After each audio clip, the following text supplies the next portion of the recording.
Olá, pessoal, sejam bem-vindos a mais um Dialetou barra Politicou, né, Marcela? Mais um. Pô, Marcela fica bonitona de azul, velho. Hoje eu deveria ter vindo de verde, tá todo mundo de verde. Tá diferente. Obrigada, vou continuar vindo de azul então. Ô, o nosso convidado hoje, ele já, acabando aqui, ele já vai embora de Franca, é isso? Não, ele tem aí uma agenda extensa. Aliás, ele anda com uma agenda muito concorrida, viu? Difícil marcar com ele, né?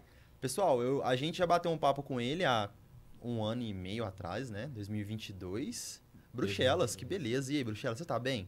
Tô bem, obrigado aí pela disposição, pelo convite. É um prazer estar aqui. Foi bom lá atrás, eu já estava com saudade já, então é bom saber que a gente tem essa possibilidade de estar aqui conversando de novo e estou à disposição aí para a gente conversar bastante. O que você achou desse estúdio aqui, Bruxelas? Eu achei, Fala pra mim. eu gostei mais do que do anterior. É? É, eu gostei. Achei que ficou mais legal. Café, tudo no Café, jeito. café no ponto, água gelada, eu gostei. Seja bem-vindo. Para quem não sabe, o Bruxelas já foi candidato a prefeito em Franca, candidato a deputado federal também. E hoje ele está como gerente de assuntos federativos da Presidência da República, em Brasília. É um cargo muito importante, né? Estamos lá, estamos fazendo um trabalho junto dos municípios, ajudando os municípios, né, os prefeitos, as prefeitas, a ter uma interlocução mais permanente com o governo federal. Qual que é a maior dificuldade que os municípios, os prefeitos aqui, principalmente da região que você atende, eles enfrentam em Brasília? Nós tivemos, primeiro que a SRI que é a Secretaria de Relações Institucionais, que é onde está o ministro Padilha, que é liderada pelo ministro Padilha, ela foi uma inovação criada nos anos 2000, naquela época. Até então não se tinha nenhum espaço para receber prefeito no Palácio do Planalto. Então a SRI foi criada e junto à CEAF, que é a Secretaria de Assuntos Federativos, que é específica para receber prefeitos. Então nós temos, a gente chama lá de UPA, que é a Unidade de Pronto Atendimento dos Prefeitos, né? Unidade Padilha de Atendimento, eles brincam.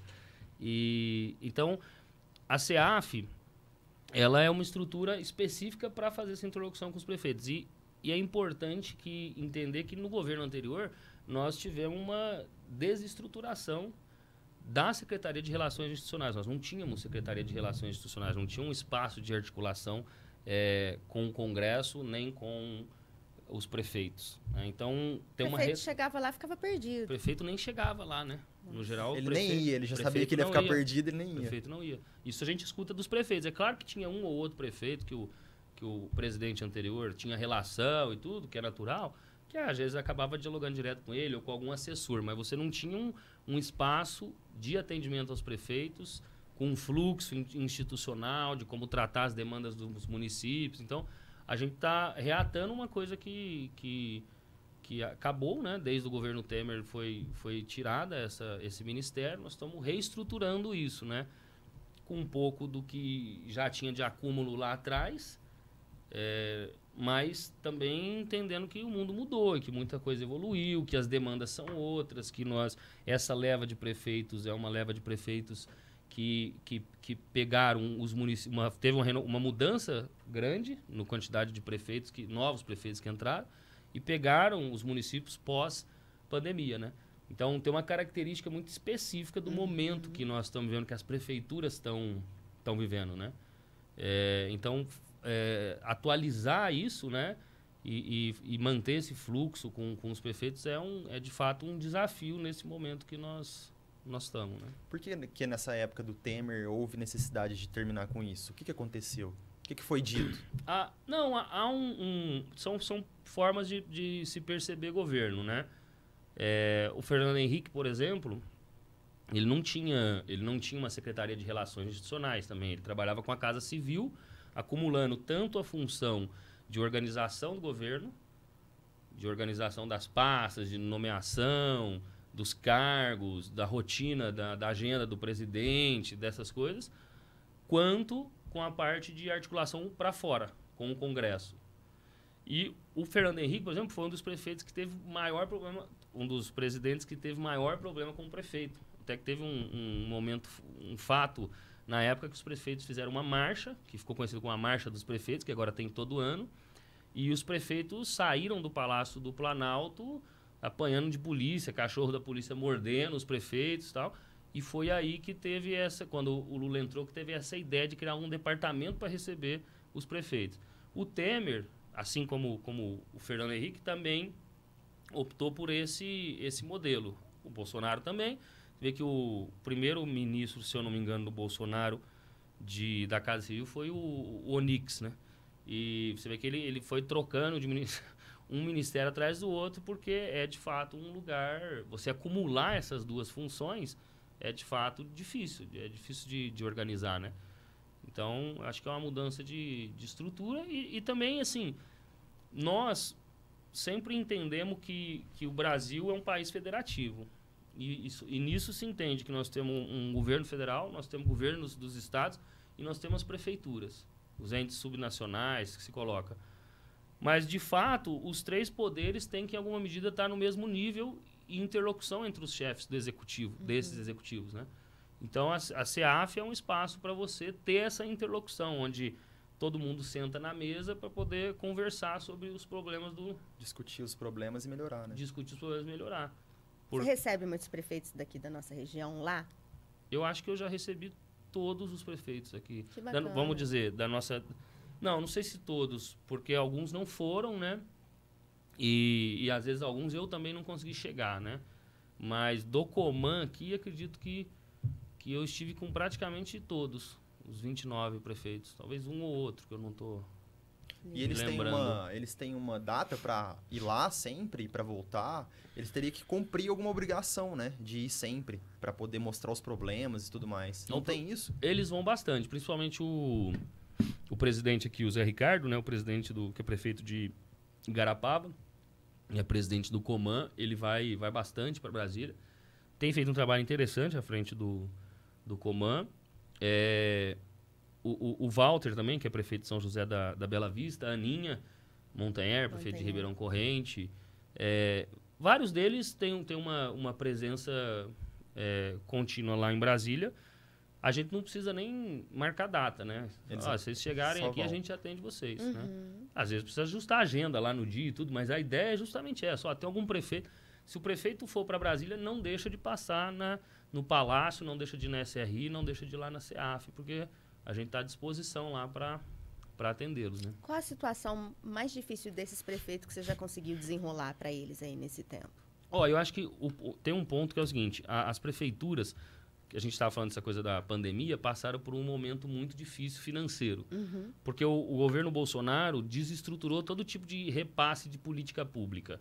Embora ele fez os repasses, ele desorganizou. E havia uma expectativa de que na Covid você teria um aumento dos gastos muito grande nas administrações públicas. Por conta da saúde pública, né? Da superlotação dos hospitais, da falta de leitos e tudo.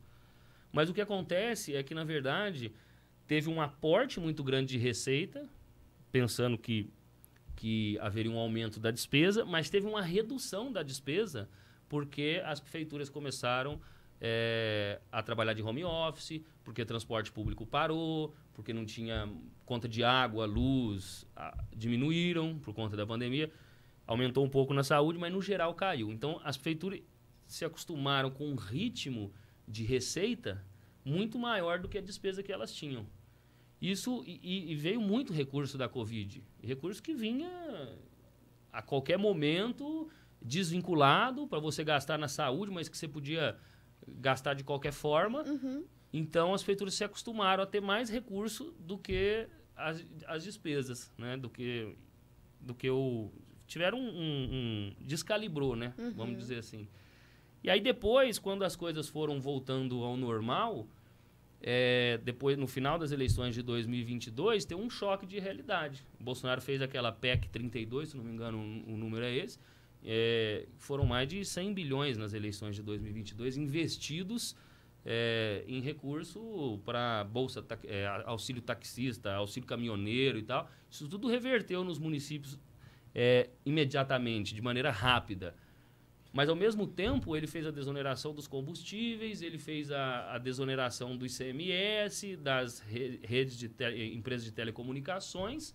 E essa desoneração, os prefeitos começaram a colher, prefeitos e governadores começaram a colher agora.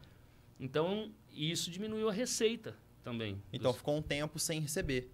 não ficou sem receber, mas a expectativa que se tinha de que continuasse aumentando a receita com base no aumento na pancada que tomou lá na pandemia. Não aconteceu. Né? E a despesa voltou ao normal, porque voltou a funcionar os ônibus, o transporte público, voltou a funcionar as prefeituras, acabou o home office. Então a despesa voltou ao aumento normal e a expectativa que se tinha de receita foi menor. Eles receberam mais, as prefeituras todas no Brasil receberam mais recursos esse ano do que no ano anterior. Receberam bem mais recursos. Só no fundo de participação dos municípios foram em torno de 10 bilhões a mais para as prefeituras. Mas a expectativa era maior ainda. Uhum. Então, você sabe que no finalzinho de cada exercício, o prefeito vai lá e aprova a LOA, a Lei Orçamentária Anual, faz a projeção da receita e tal. Eles projetaram uma receita, acompanhando o crescimento que vinha tendo por conta da pandemia, que não era factível, né? Quando essa receita não alcançou, a despesa foi aumentando. Passou.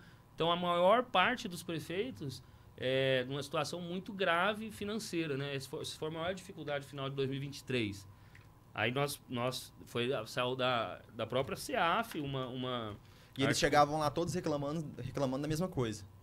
Todos reclamando que não tinham dinheiro para pagar o salário dos professores, para fechar as contas no final do ano. Aonde que foi esse erro, Bruxelas? Aonde que essa conta foi errada? Tipo assim, não querendo responsabilizar alguém. Não, a desoneração mas, que o governo anterior promoveu, aquela desoneração dos combustíveis, que falou que ia baixar o valor dos combustíveis, aquilo é ICMS. Principalmente do diesel, né? Principalmente do diesel. Aquilo é ICMS. ICMS é um tributo muito importante, embora seja um imposto estadual, é um tributo muito importante para as prefeituras. Quando eles desoneraram o ICMS, o governo federal perdeu em torno de 300 bilhões de reais. E disso, 100 bi ia para estados e municípios. 100 bilhões. Então, é muito recurso. Então, aí teve uma perda grande, né, dos recursos. E aí, a gente, por exemplo, aí saiu da própria CEAF lá, um movimento que o presidente Lula fez, ele até na época se pronunciou, nenhum prefeito vai receber menos recurso em 2023 do que no ano anterior. E fizemos o PLP 136, que foi um repasse do Fundo de Participação dos Municípios, específico para os prefeitos. Só na nossa região aqui, o repasse foi na ordem de 25 a 30 milhões de reais. Só para essas 30 cidades aqui da região, para poder ajudar nesse fechamento das contas. E fechou. A maior parte das prefeituras conseguiram, com esse repasse extra, uma grande parte conseguiu se organizar. E aí, 2024 agora, a gente já começa, então, certo, vamos dizer assim. Está mais organizado, né? Está mais organizado. As prefeituras estão mais organizadas. Eu acho que esse ano é um ano eleitoral, né? Então, acho que isso é uma coisa que tem que ter em mente. A partir de abril, você tem uma redução dos gastos, né? Por uma questão eleitoral mesmo, né? Esse auxílio dado aos prefeitos e essa aproximação do governo federal, você acredita que possa ajudar na captação desses prefeitos para o partido? Pode, de repente, ter uma mudada nos próximos anos aí, esses prefeitos migrarem para o PT? Nós não estamos fazendo uma política pensando assim. Uhum. Até alguns prefeitos me falaram, nossa, eu não sei como é que vocês estão mandando recurso para a gente, porque, de fato, uma vez me questionaram, mas você só manda, só ajuda os prefeitos que são de outros partidos? Eu falei, mas São Paulo nós temos 4 prefeitos que é do PT. Então, de fato, se a gente for ajudar só 4 prefeitos, e o presidente Lula nunca pensou assim, né? Uhum. Então, para nós, no governo, nós temos um partido, evidente, mas no governo, para nós, não importa coloração partidária, filiação, qual que é o partido que a pessoa tá, qual é a ideologia que ela tá. Afinal de contas, ela foi eleita pelo povo, pela população daquele lugar. Então, a gente tem que separar muito isso, né? Porque senão a gente faz uma política de governo vingativa, né? E isso prejudica todo mundo. Então, a gente, independente, todos os prefeitos receberam o PLP 136. Estamos todos no mesmo barco, né? Todo mundo no mesmo barco. Então, o prefeito de Franca mesmo é de outro partido. Até ele o meu, recebeu? Claro. De outro partido. E nós fomos adversários na última eleição, né? Concorremos à mesma eleição, cada um por um partido, mas nem por isso o Franca deixou de receber recursos, né? Pelo contrário, o Franca não só recebeu esse recurso, como nós trouxemos recursos para a saúde aqui no final de 2023, na ordem de 2 milhões, que foi para o custeio de saúde, que ajudou também a prefeitura, o próprio prefeito reconheceu, a gente assim, levou em parceria também, porque é uma via de mão dupla, né? Se a prefeitura não se organiza também para receber os recursos, a gente não consegue. Na área da ajudar, saúde, né? falando em custeio, tá todo mundo aí querendo ser o pai do hospital público regional, mas ninguém discute a manutenção desse hospital. Está sendo levantado junto ao governo federal como serão feitos esses recursos, os envios desses recursos através do SUS, porque vai precisar de um aporte do SUS ali. Ou não foi tratado com vocês ainda, eles estão deixando isso mais para frente? Não, olha, veja, o governo federal tem um critério, minha área não sou especialista nessa área de saúde, mas o repasse do SUS tem um critério de repasse com base na população, na quantidade de habitantes, né? O fato de ter um novo departamento ou de ter um hospital, um novo espaço para tratar a saúde pública, não significa que você vai ter o aumento do repasse. Significa que outro hospital vai tocar a saúde pública e vai receber o recurso. Então, isso não chegou para nós em nenhum momento, né? Até porque é uma obra do governo do estado, né? E eu não sei como eles estão dialogando com a Santa Casa nesse sentido. E acho que as últimas informações que eu tive é que teve uma reclamação grande da Santa Casa nesse sentido, porque a Santa Casa de Franca aqui, que não é só Franca, né? Ela é uma das associações, das entidades que pegam várias cidades, né? É 8, não é? Não sei se é 8 ou já ouvi que foi até 19, eu não sei.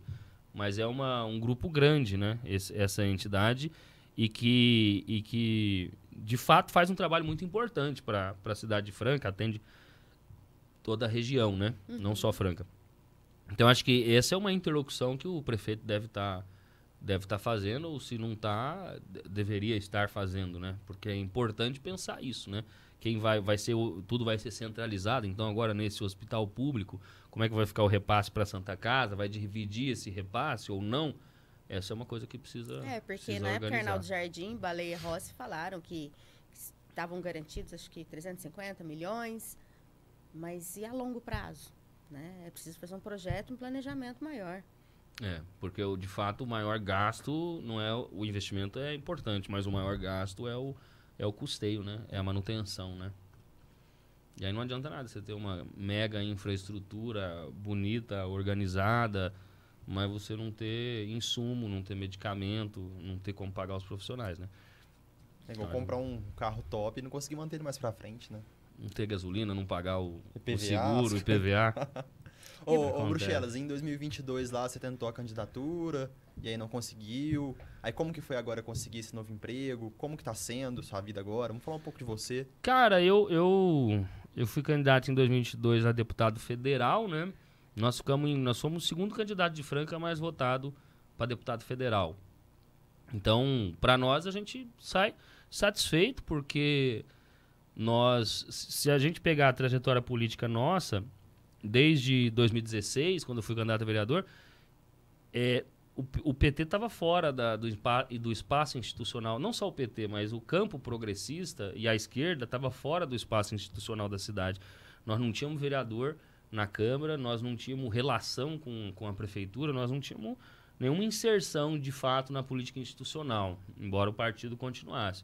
Então, com as eleições de 2020, a gente volta a ter vereador na cidade, que é o Gilson Pelizaro, que é reconhecidamente considerado por políticos, inclusive de outros grupos políticos, um dos melhores vereadores da Câmara. Faz um papel importante lá. Então a gente volta para a vida institucional. Em 2022 a gente tem essa segunda candidatura mais votada. O Guilherme foi eleito deputado estadual pelo PSOL, que tá nesse campo político também. E a gente teve no segundo turno o presidente Lula teve mais de 50 mil votos aqui na cidade, né? Que é algo que a gente não... muito diferente do que aconteceu em 2018, né? Então, a gente vê que é uma evolução, que isso foi crescendo, né? Terminou as eleições, eu fiquei... Agora eu já estou quase 12 anos com essa coisa da política, né? Então, terminou a eleição, eu falei, cara, eu preciso cuidar um pouco da minha vida, né? Eu tinha recebido um convite para ir para o Palácio no finalzinho do ano, de 2022, do ministro Padilha, e eu falei, ministro, eu preciso de um tempo para me organizar. Eu tive meu filho no meio da eleição de 2020, preciso estar com 2 anos, preciso estar mais presente, preciso organizar minha vida, preciso tocar meus negócios também, né? Então, em 2023, eu me organizei para trocar. Agora eu estou afastado, né? Acabei afastando por conta do trabalho, mas para tocar a minha empresa, que a gente trabalhava nessa área do setor público também, né? Então, fiquei esse tempo tocando. E aí, o ministro me convidou para um jantar em São José São José da Bela Vista, São José do Rio Preto. E aí fui, não muito animado, né? Porque animado de jantar com ele, mas não muito animado com não pensando nessa coisa sem expectativa e conversamos, e a gente já vinha fazendo um trabalho com prefeituras, né? A gente já trabalha há um bom tempo com prefeituras. Então, e aí ele fez o convite, falou, olha, nós estamos precisando de alguém nessa área de prefeituras que conheça essa parte orçamentária dos municípios e que venha ajudar. E eu achei que era uma oportunidade de voltar para... Voltar não, porque eu não saí, mas de entrar na vida pública, porque até então eu sempre disputei as eleições de maneira vocacional, né? Eu nunca tive cargo em governo, nem governo do estado, nem fui assessor de deputado, nada disso. Eu sempre disputei e voltava para a minha vida, me organizava a minha empresa financeiramente. E aí teve esse convite já no governo federal, no Palácio... Uma experiência política, mas não uma experiência da administração. Não, eu tinha experiência da administração de fora da administração, né? Prestando serviço para as administrações, né? Então, eu achei que era uma boa oportunidade, né? E trabalhar no Palácio, no governo que a gente, enfim, que é o governo do meu partido, que a gente ajudou a eleger, E hoje que você está lá circulando no Palácio, sempre se falou da necessidade de Franca ter um deputado federal, que isso faz muita falta. Você enxerga isso como mais crível? É verdade, nós precisamos, faz falta para Franca? Eu acho que faz falta para a região, né? Faz falta para Franca e faz falta para a região. E faz falta para várias regiões do Brasil, do estado de São Paulo, porque criou uma cultura na política que cada vez mais a gente elege representantes de bandeiras específicas que têm as suas legitimidades, que são importantes, mas que com pouco caráter regional, com pouco caráter local. Uhum. E a vida das pessoas acontece nos municípios, a vida das pessoas acontece nas cidades. Então, se você não tiver quem pensa política pública local, quem pensa recurso para a saúde, quem pensa recurso para a educação, quem pensa essas coisas, as pessoas ninguém enche barriga debatendo. Então as pessoas precisam de alguém que faça isso de fato. E eu acho que o sistema político no Brasil, a democracia representativa no país, está indo por um caminho que cada vez mais a gente só trabalha com a discussão, com pautas com legitimidade importantes, mas a gente só trabalha com conflitos, discussão, e com pouca efetividade, com pouca execução na prática, né? Tá mais para brigar do que para resolver, né? Tá mais para isso, para lacração, essa coisa da internet também. Eu acho que em alguma medida, uma parte da política se apropriou disso de uma forma que prejudica, né? Então, eu acho que... Porque o cancelamento gera engajamento, né? Então, esse embate, esse ataque se tornou necessário para algumas pessoas crescerem nas redes. Exato. As pessoas não querem saber que aquilo é uma fake news, né? As pessoas querem divulgar, muitas vezes, uma notícia que parece absurda. E aí, quando aquela notícia chega, você, nossa, eu sou o primeiro a saber disso, e passa isso para frente sem saber se aquilo é verdade. E até desmentir quando ela já ficou grandona, né? Não, e aí desmente, a pessoa recebe e fala, mas... Tá tudo bem. Eu acho que era... Começa a chegar ao ponto que acho que é verdade mesmo. Acreditar demais na mentira, né? E como que Franca está sendo vista lá de Brasília? Boa pergunta. Como que é Franca lá? Como que a galera fala de Franca lá? Cara, Franca é uma cidade que, assim, primeira coisa que todo mundo fala é do sapato, né? Isso aí a gente não pode deixar de negar. E agora, até hoje tá sendo do sapato? Até hoje fala do sapato, fala muito. A terra do calçado e tudo. Aí a gente explica que nós sofremos um baque, né? Nos últimos anos. Alguns, né? Mas que o basquete também agora é muito mais lembrado, sempre foi, mas mais lembrado ainda, porque nós ganhamos o Mundial, né? E o Oscar falou da gente também. E o Oscar cometeu aquele ato ridículo, né? Mas, enfim, Franca politicamente é uma cidade que teve pouca interlocução com o governo federal, né? Nos últimos anos. Então, a gente...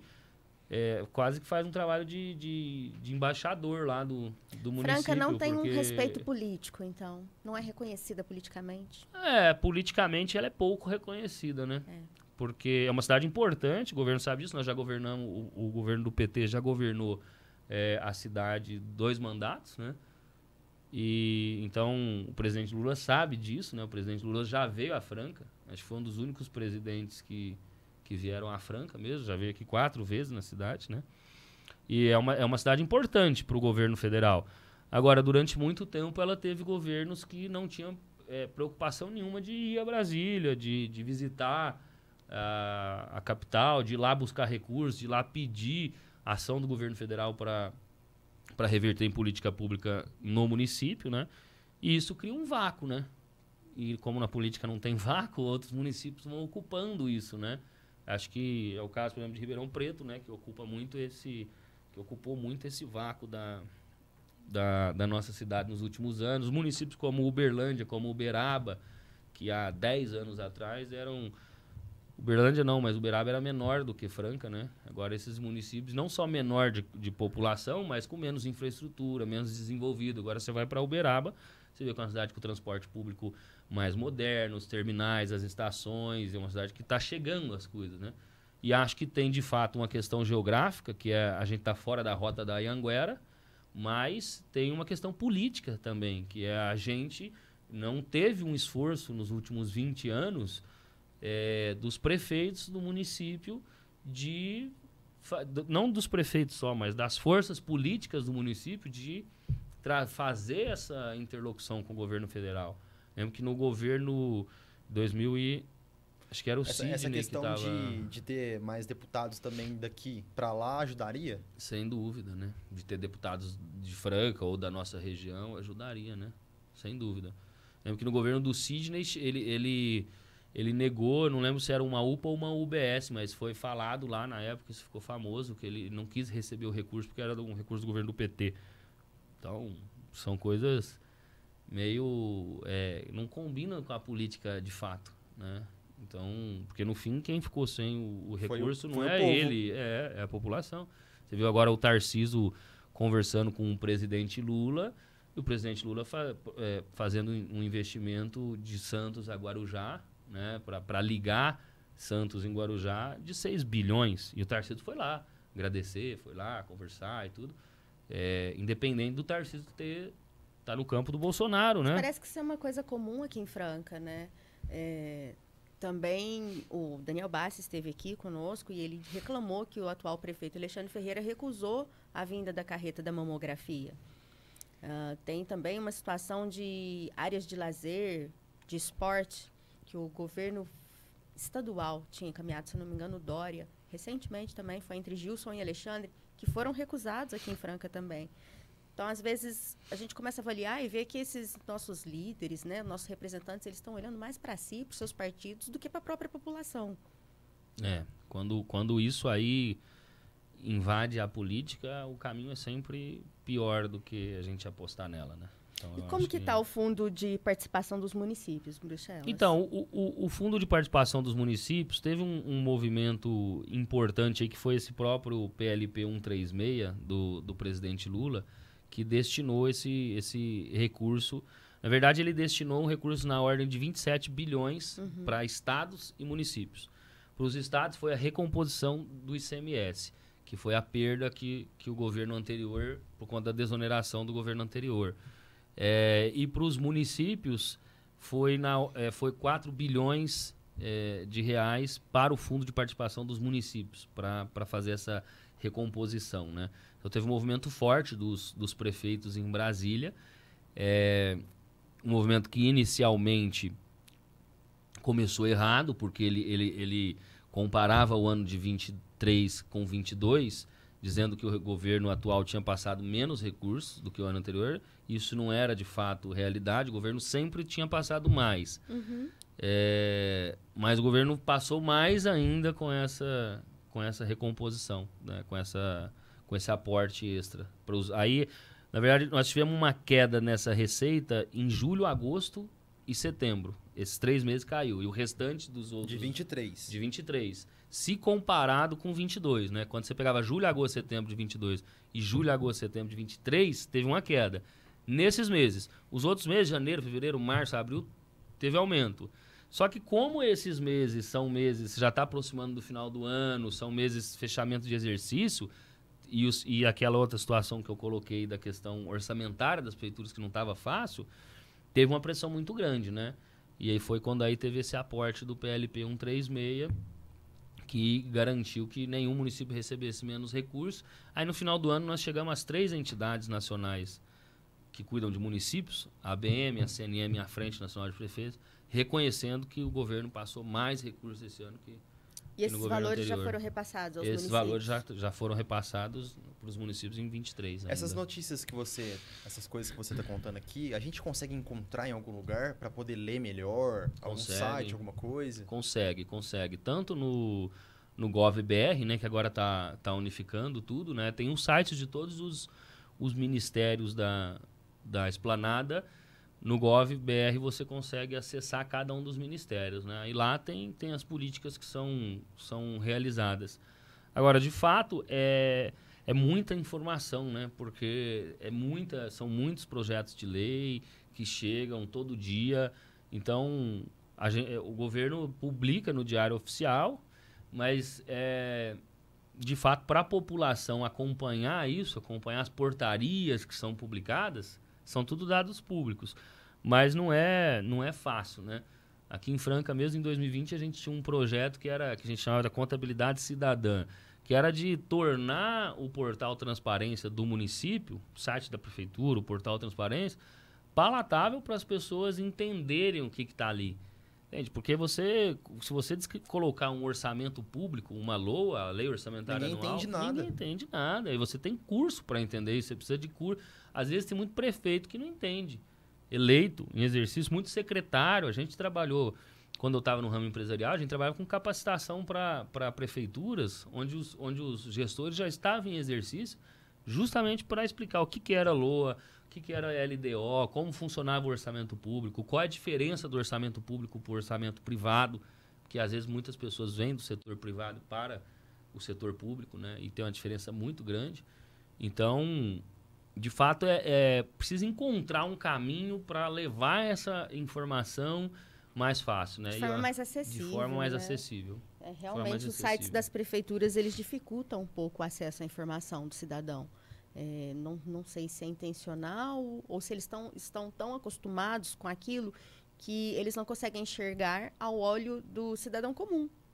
Exato, né? Exato. Então, é difícil encontrar um projeto de lei que está ali, uma lei já publicada. O Diário Oficial é muito complicado de se averiguar para uma pessoa que estiver buscando uma licitação, um edital ou nomeações. Precisava ser mais popular.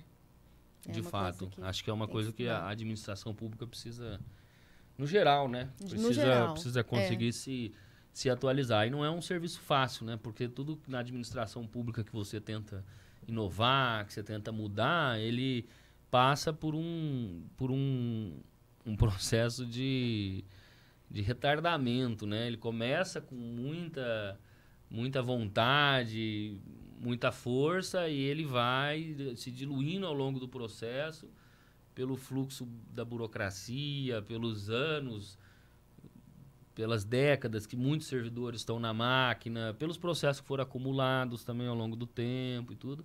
Então é muito. É um desafio, né? Como você disse, você foi oposição, né, ao Alexandre Ferreira nas eleições para prefeito. E hoje, como é a sua relação, estando nesse cargo, tendo que fazer a ponte entre Brasília e Franca, como é a sua relação com o Alexandre Ferreira? Não, eu tive com ele hoje pela manhã, né? Toda vez que eu venho a Franca, eu marco com o prefeito, né? Eu faço questão de pedir para nossa assessoria enviar uma mensagem lá para a assessoria dele. A gente marca toda vez que eu venho, eu marco e vou lá ver se tem alguma demanda específica do município, passar informações do governo federal, levar entregas também, porque às vezes eu vou... Da última vez, eu tinha feito uma solicitação para o município, isso próximo, um pouquinho depois de eu ser nomeado. Depois, quando eu voltei no final do ano, a gente voltou com a entrega, né? Do recurso que veio esses 2 milhões aí para a saúde. Então, a gente tem uma relação institucional muito boa, né? A gente tem ajudado, Franca, né? Então, a minha relação é mais ou menos essa. Sempre que eu venho, eu marco, ouço as demandas, trago aquilo que a gente já conseguiu resolver e mantemos esse contato permanente lá em Brasília também. A gente conversa sempre. Sempre que ele precisa, ele entra em contato e a gente está lá à disposição. Não só dele. Dessa vez foi ele que entrou ou foi você que marcou? Ele entrou em contato na semana passada, referente a uma questão do município. E aí eu falei, olha, tô aí na semana que vem, a gente já aproveita e já conversa. Isso pode ser dito aqui? Hã? Ou é uma coisa muito... Não é, porque são convênios do município, né? Então, o município tem um conjunto de convênios, né? Ele entrou em contato para fazer um levantamento dos convênios que tinha e para ver se tinha algum convênio que estava apto para liberação para o município. Então, aí eu fiz o levantamento para ele e aí eu trago. Às vezes a gente conversa com o setor técnico lá também, alguém técnico passa essas informações. E quando abrem esses convênios do governo federal, o município tem que se habilitar a esses convênios. E para isso tem que fazer projetos, enviar documentos, né? E tem um prazo, inclusive, né, para esses... Então, você tem que ver se o município está apto para participar daquele convênio. Entendeu? Então, na verdade, você vem para esclarecer tudo. A gente, por exemplo, nós temos agora não é o caso de Franca, mas tem o Minha Casa Minha Vida. Minha Casa Minha Vida foi... Esse que eu vou falar não é o caso de Franca, mas foi entregue para vários municípios com mais de 50 mil habitantes. Agora, tem um Minha Casa Minha Vida aqui específico, os municípios de menos de 50 mil habitantes, que é através do FINIS, que é um fundo específico para esses municípios. Esse espaço, a proposta vai ser aberta no sistema do governo federal para que os prefeitos possam se credenciar. E ela tem um prazo, ela abre e fica um prazo... Eu não sei quantos dias vão ser, se é 10, se é 15, se é 20 dias. Mas assim que a gente sabe a informação, a gente já leva essa informação para os prefeitos que a gente já sabe que tem algum déficit habitacional, por exemplo, né? Então, esse contato permanente é muito importante, porque a gente começa a identificar quais são os principais problemas dos municípios. E aí, esse município aqui tem um projeto prioritário lá para a prefeitura, estou dando um exemplo, 50 unidades do Minha Casa Minha Vida. Do Minha Casa Minha Vida. Então, quando abre, eu ligo para o prefeito, né? Então, eu tenho esse contato direto com os prefeitos. Ou, às vezes, o prefeito liga, estão falando do Minha Casa Minha Vida aí, quando que vai sair, como que vai ser. Então, esse contato permanente é importante para isso, né? E aí, aqui em Franca, a gente tem esse contato quase que semanal, né? Desses programas, de novos programas. Você está sempre cadastrando, né? As prefeituras estão sempre cadastrando. Obras no PAC. Então, o prefeito, a equipe técnica dele vai cadastrando e à medida que vai entrando no sistema, a gente vai mantendo contato, né? E para 2024? Participa dessas eleições ou vai continuar lá só seguindo em Brasília, assessorando os municípios? Não, veja, nós vamos estar ativo nas eleições. Isso é até porque estou na política, continuamos fazendo política no município. Ganhamos a eleição, mas aqui em Franca ficamos em segundo lugar nas eleições de 2022. Tanto o presidente Lula quanto o Haddad, que ficou muito bem posicionado. Então, de fato, somos uma força política no município e vamos atuar como uma força política que não é eu, que não é o PT apenas, mas que também é o PDT, que também é o PSOL, que também é o PSB, que são os partidos que fazem parte desse campo, o PV, o PCdoB, a Rede. Então, nós estamos trabalhando um projeto conjunto desse bloco político, né? E eu acho que o grande segredo é a gente fortalecer esse bloco político e manter a unidade desse campo. Acho que esse é o grande desafio. Antes de discutir candidatura, quem vai ser candidato, eu acho que o mais maduro para nós, quando eu digo nós, eu falo para esses partidos, é a gente pensar como a gente mantém esse campo político, respeitando a representatividade de cada uma das forças, respeitando os quadros políticos que estão envolvidos nesse processo, a história política de cada um, como que a gente mantém, como que a gente faz com que a força desse bloco político se reverbere nas eleições. Porque, embora a gente tenha ficado em segundo lugar no município, na votação, isso não é, de fato, representado na Câmara dos Vereadores hoje. Né? Hoje, na Câmara, nós temos esse campo político, apesar de ter essa votação, tem um vereador, né? Então, acho que um trabalho importante para nós é conseguir ampliar o espaço institucional do nosso campo político. Equilibrar.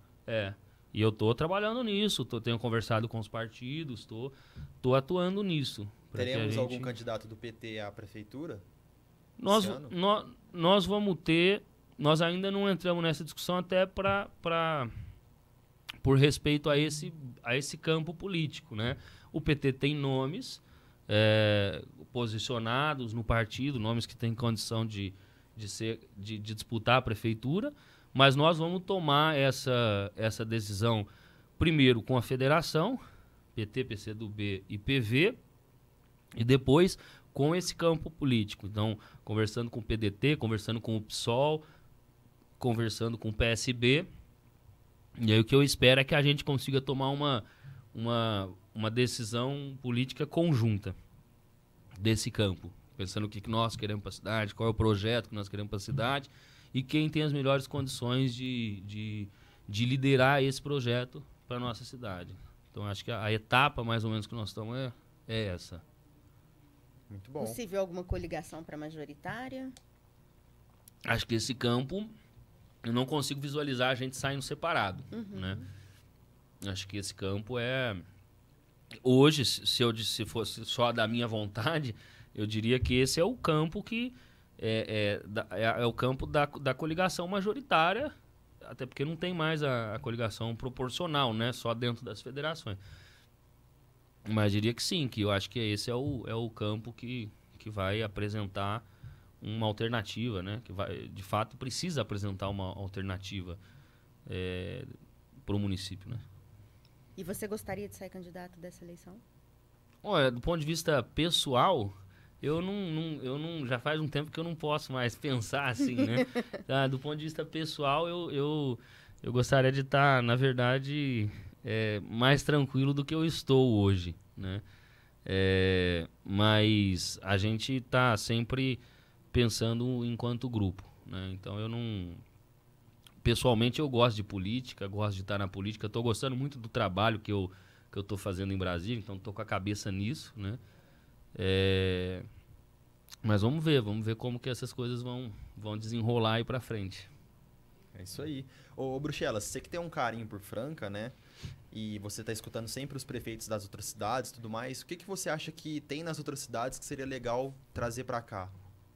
Cara, uma coisa, por exemplo, no Rio de Janeiro, em Araraquara, isso aqui eu já falo faz alguns anos, nós temos um sistema de aplicativo para motoristas de veículo, tipo a Uber, Cabify e tudo, que consegue reduzir muito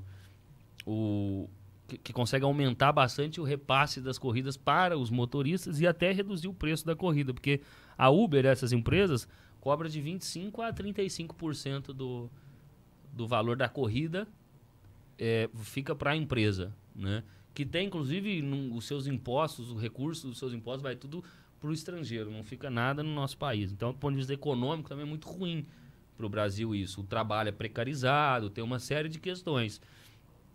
Mas, de fato, a gente, inclusive, apresentou isso aqui para a Cidade Franca em 2020. Está acontecendo em Araraquara, está acontecendo no Rio de Janeiro. Pensaram, inclusive, uma alternativa para o modelo do iFood, né? E isso está aumentando a renda dos trabalhadores da cidade. Eles estão essas categorias começam a se organizar, montar cooperativas. Isso é importante, porque dá força para as categorias, eles se organizam e você aumenta a renda, você faz com que o recurso do município usa o poder público para que o recurso do município fique no município, que você fortaleça a economia, desenvolva as empresas locais. Então, eu acho que essa é uma experiência interessante que a gente tem visto em vários municípios. Aqui tem um modelo que está sendo... Inclusive, o presidente do Coman, o prefeito Zé Ricardo, está à frente, está liderando esse processo.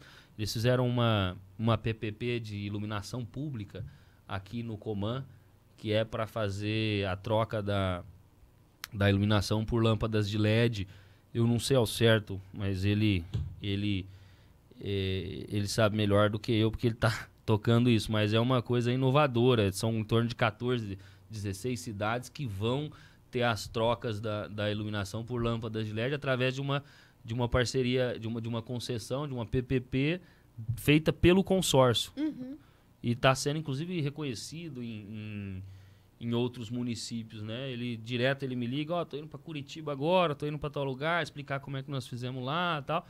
Então, são exemplos. Franca não aderiu. Franca não aderiu a isso.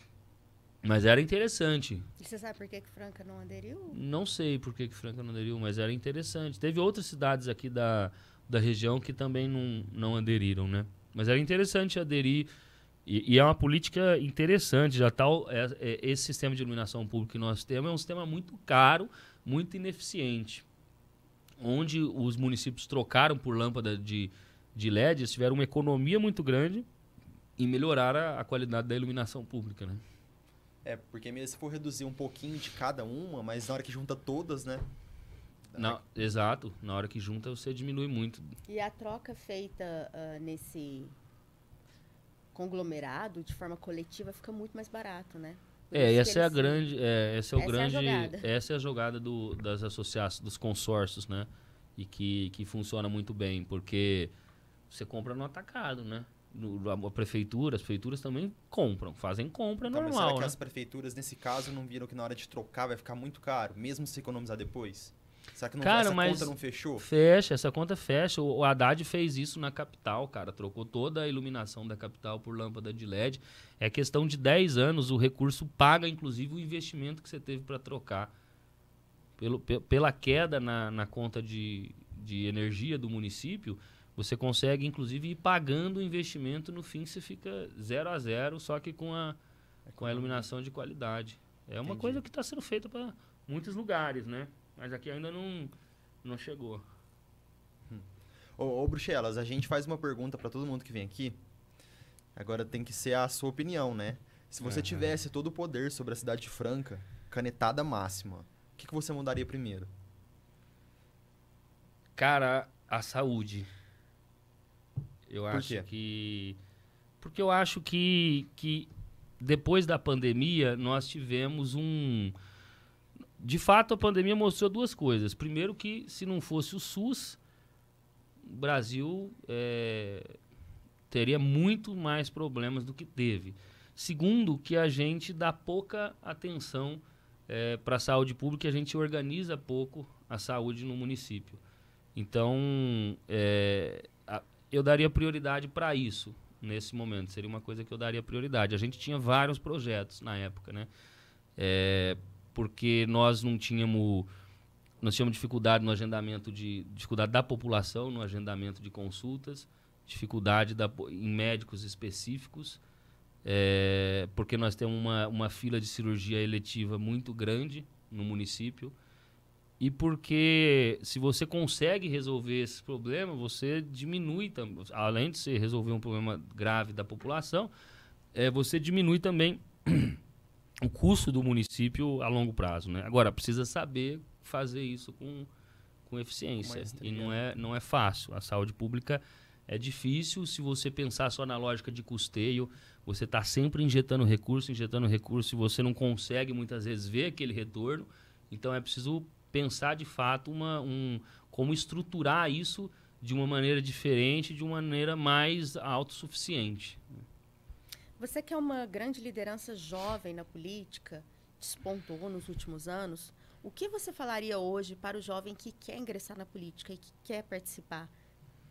Eu acho que se a gente não entrar na política, a política vai continuar sempre do mesmo jeito. Eu acho que se os jovens não se interessarem pela política, eu acho que, de verdade, as pessoas têm pouco direito de reclamar da política quando elas não estão dispostas a fazer algo pela política.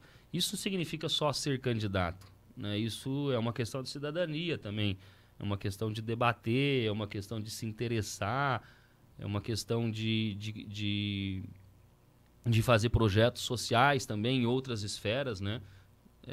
Você não precisa... A gente está fazendo política o tempo inteiro. As pessoas precisam entender que elas fazem política. Talvez elas só não sabem que elas fazem política, mas elas fazem política no trabalho, elas fazem política no dia a dia, elas fazem política em casa. Principalmente as mães, né? As mães fazem muito. As mães. Então, as pessoas fazem elas fazem política de fato, só que se criou uma ideia de que fazer política é errado, né? E as pessoas estão fazendo e dizendo, é errado fazer política, mas está todo mundo fazendo política, né? Então, eu acho que primeiro é tirar esse véu e entender que todo mundo as pessoas têm interesse. A população tem interesse, os partidos políticos têm interesse, os governos têm interesse, e a gente precisa saber como conciliar esses interesses e entender que quando você está no setor público, os interesses que você tem não podem ser interesses pessoais, né? Você não pode colocar a vida das pessoas em detrimento dos seus interesses, né? Não sei se eu confundi a fala, mas você não pode fazer... Você tem que pensar sempre pelo você povo tem que pensar pelo coletivo e não por você, né? Então, eu acho que o grande segredo é isso, conseguir conciliar esses interesses de grupos políticos, interesses que tem na sociedade civil, interesses que tem de associações, de grupos empresariais, de grupos econômicos que fazem parte da questão política, né? Então, acho que é importante entender isso para você saber como a gente pode organizar da melhor forma possível, né? Muito bom. Ô Bruxelas, para a gente poder encerrar aqui, dessas questões de saúde, segurança, trânsito, qual que você acha que é a mais complicada de resolver? Acho que segurança. Mais que saúde ainda? Acho que sim. Acho que segurança pública é uma área muito complicada do ponto de vista das prefeituras. Você tem uma limitação muito grande. Porque até que aqui em Franca a gente não tá ruim nessa parte, né? Mas nos outros lugares a gente vê notícia. Sim. Então, por isso foi a minha pergunta. Sim. Não, do ponto de vista de Franca, você está falando ou mais geral? Não, geral. Mais geral. Não, eu acho que segurança, porque... eu estou pensando na lógica das prefeituras, mas também nos governos do estado, no governo federal. Nós temos uma integração muito, muito fraca das polícias e nós temos as atribuições são mal divididas. E, como eu estava falando, as pessoas não vivem no estado, as pessoas vivem no município. E o município não tem poder nenhum para utilizar a segurança pública. Não é atribuição do município, é atribuição do governo do estado. Então, eu acho que é uma coisa difícil, é uma coisa que a gente tem que evoluir muito. Temos que começar a entender que segurança não é violência, segurança não é tratada só com violência. Violência não deve ser um caminho para tratar, não deve ser um caminho para tratar a segurança, embora a gente saiba que a repressão acontece e que há momentos específicos que são utilizada a repressão. Mas é preciso utilizar a inteligência. Então, eu acho que o advento da tecnologia é extremamente importante para que a gente consiga reduzir os danos, né? E é preciso enxergar também as polícias como um órgão público, como prestadores de serviço, né? Porque a impressão que passa é que eles são muitas vezes até semideuses pela atuação deles, né? Intocáveis, o medo que as pessoas têm de conversar com a polícia. Eu vejo isso até na imprensa, a dificuldade de se conseguir informações de uma simples ação policial, como se eles não precisassem ou devessem prestar informações para a população. Isso aproxima a polícia da população, né? Quebra esse gelo que existe entre a sociedade e a polícia, de ver eles como um agente de segurança, uma pessoa que vai te dar um respaldo necessário. E por isso que a gente vê tantas pessoas com medo da polícia militar, né? Como se eles fossem mesmo estivessem do outro lado. E não é, eles estão aqui para proteger as pessoas. Acho que precisa quebrar muita coisa aí. Sim, precisa integrar melhor, né? Tanto as polícias quanto as polícias com a sociedade, né? Sim. E esse é um grande desafio, né? Acho que é um grande desafio do país. E acho que o governo anterior caminhou numa lógica que dificultou ainda mais esse desafio, né? Então nós temos um grande desafio, agora assumindo o ministro Lewandowski, né, no Ministério da Justiça. Nós temos uma mudança, né? E eu acho que esse é um desafio que ele está disposto a cumprir e que deve se organizar para cumprir, né? Mas, de fato, não é fácil. É isso. Missão cumprida? Missão dada é missão cumprida, Marcela? Espero que volte depois para falar de mais recursos, de novos projetos para a Franca. Bem curioso, né? Vinha alguém de Brasília aqui para falar das ações políticas de Franca, das ações públicas de Franca. Geralmente o pessoal que está vindo aqui está falando isso muito regionalizado, que a gente precisa enxergar de uma forma mais ampla a cidade. Muito bom. Obrigado. Na próxima você traz alguém também. Tá bom. Traz o Padilha. Fazer uma dupla aqui. Tá bom, a gente faz sim. O ministro deve estar devendo uma visita aqui para Franca. Ele gosta muito daqui, já esteve aqui algumas vezes. Eu vou reforçar o convite e ele estando aqui, a gente sem dúvida traz ele aqui no Politicou. É isso aí. Obrigado pelo convite, viu? Eu gostei. Eu gosto sempre de estar aqui com vocês. Ainda mais fala de política, né?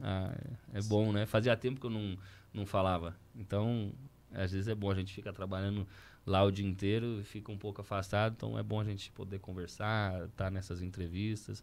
Contem sempre comigo. Obrigado, viu? Você está aqui disponibilizando seu tempo. E tamo junto. Volte sempre. Pode deixar. Obrigado. Obrigado, pessoal. Muito obrigado a todo mundo que acompanhou aí, tá? A gravação. E tamo junto. Valeu. Falou. Tchau. Tchau, tchau.